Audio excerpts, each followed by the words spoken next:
ஆச்சி அதிரசமா விடுங்க, கையில தட்டி சூடான எண்ணெயில பொரிச்சா அதிரசம் ரெடி.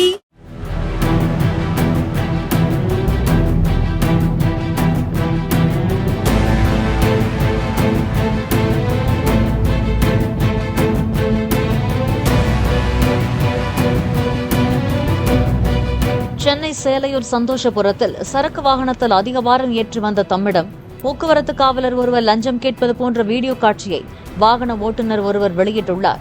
வழக்கு போட்டால் 1000, 2000 ஆகும் என்றும் 500 ரூபாய் தந்தால் வழக்கு கிடையாது என்றும் காவலர் பேரம் பேசியதாக கூறப்படுகிறது. இதையடுத்து லஞ்ச பணத்தை காவலரின் இருசக்கர வாகனத்தில் ஓட்டுநர் வைத்துவிட்டு செல்வது போன்ற காட்சி வீடியோவில் பதிவாகியுள்ளது.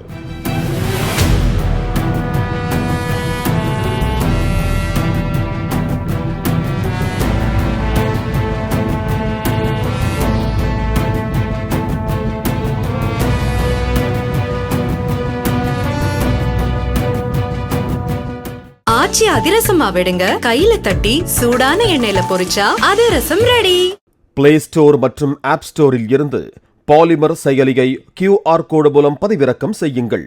செய்திகளை உடனுக்குடன் பெறுங்கள்.